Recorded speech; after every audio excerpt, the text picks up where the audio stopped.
ಎಲ್ಲರಿಗೂ ನಮಸ್ಕಾರಗಳು. DSERT ಬೆಂಗಳೂರು ವತಿಯಿಂದ ನಡೆಯುತ್ತಿರುವಂತಹ ಈ ಕಂಟೆಂಟ್ ಅಭಿವೃದ್ಧಿಪಡಿಸುವ ಕುರಿತು ವರ್ಚುವಲ್ ತರಬೇತಿಯ 2ನೇ ದಿನದ ಅವಧಿಗೆ ತಮಗೆಲ್ಲರಿಗೂ ಧಾರವಾಡ ಡಯಟ್ ವತಿಯಿಂದ ಹೃದಯಪೂರ್ವಕವಾಗಿರ್ತಕ್ಕಂಥ ಸ್ವಾಗತಗಳನ್ನು ಕೋರುತ್ತೇನೆ. ಜಾನ್ ಡಿಯರೆ ಅವರ ಪ್ರಕಾರ, if we teach today as we thought yesterday, we rob our children of tomorrow ಎನ್ನುವ ಮಾತಿನಂತೆ 2ನೇ ದಿನದ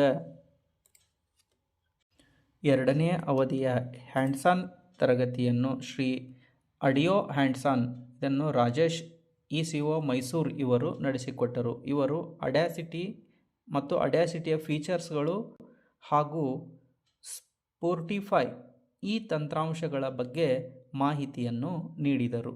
ಇದರ ಮುಂದುವರೆದ ಭಾಗವಾಗಿ ವಿಡಿಯೋ ರಿಸೋರ್ಸ್ ತರಗತಿಯನ್ನು ಶ್ರೀ ವೀರಭದ್ರ ಭಟ್ ಅವರು ತೆಗೆದುಕೊಂಡರು. ಇಲ್ಲಿ ಮುಖ್ಯವಾಗಿ ವಿಡಿಯೋ ರಿಸೋರ್ಸ್ ಎಂದರೇನು, ವಿಡಿಯೋ ರಿಸೋರ್ಸ್ನ ಅವಶ್ಯಕತೆ ಏನಿರುತ್ತದೆ,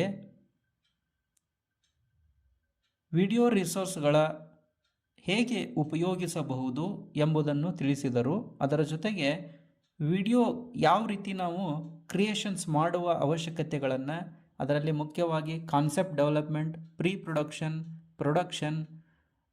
ಪ್ರೊಡಕ್ಷನ್, ಡಿಸ್ಟ್ರಿಬ್ಯೂಷನ್ ಆ್ಯಂಡ್ ಪ್ರಮೋಷನ್ ಇತರೆ ಅಂಶಗಳ ಬಗ್ಗೆ ಮಾಹಿತಿಗಳನ್ನು ಸ್ಪಷ್ಟವಾಗಿ ನೀಡಿದರು. ಇಲ್ಲಿ ಫಾರ್ಮ್ಯಾಟ್ಸ್ ಮತ್ತು ಎಜುಕೇಷನಲ್ ವಿಡಿಯೋ ಕಂಟೆಂಟ್ಸ್ ಈ ವಿಷಯಗಳ ಬಗ್ಗೆ ಮಾಹಿತಿ ನೀಡಿದರು. ವಿಡಿಯೋ ಎಡಿಟಿಂಗ್ನಲ್ಲಿ ಇರುವಂಥ ವಿಧಗಳಾದಂಥ ಲೀನಿಯರ್ ಮತ್ತು ನಾನ್ ಲೀನಿಯರ್ ಕಾನ್ಸೆಪ್ಟ್ಗಳನ್ನು ತಿಳಿಸಿದರು. ಸ್ಕ್ರಿಪ್ಟ್ ರೈಟಿಂಗ್ ಅತ್ಯಂತ ಅವಶ್ಯಕವಾಗಿರುವಂಥ ವಿಷಯ ಎನ್ನುವುದನ್ನು ತಿಳಿಸಿದರು.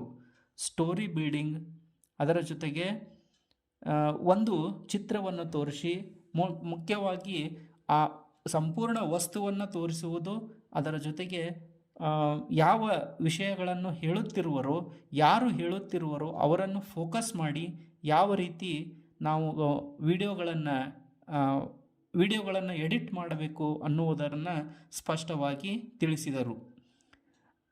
ಓವರಾಲ್ ಆಗಿ ಎಲ್ಲ ವಿದ್ಯಾರ್ಥಿಗಳು ಮತ್ತು ಬೇರೆ ಬೇರೆ ಆ್ಯಂಗಲ್ ಮೂಲಕವಾಗಿ ನಾವು ವಿಡಿಯೋಗಳನ್ನು ಶೂಟ್ ಮಾಡುವುದನ್ನು ಮತ್ತು ನಮ್ಮದೇ ಆಗಿರುವಂಥ ಸ್ವಂತ ಚಿತ್ರಗಳನ್ನು ಬಳಸಿ ನಾವು ಯಾವ ರೀತಿ ವಿಡಿಯೋಗಳನ್ನು ತಯಾರು ಮಾಡಬೇಕು, ಜೊತೆಗೆ ಆ ವಿಡಿಯೋಗಳು ಉತ್ತಮ ಗುಣಮಟ್ಟ ಮತ್ತು ಕ್ಲಾರಿಟಿಯನ್ನು ಹೊಂದಿರಬೇಕನ್ನುವಂಥ ಮಾಹಿತಿಯನ್ನು ಈ ಹಂತದಲ್ಲಿ ವೀರಭದ್ರ ಭಟ್ ಇವರು ನಮಗೆ ಸ್ಪಷ್ಟವಾಗಿ ನೀಡಿದರು.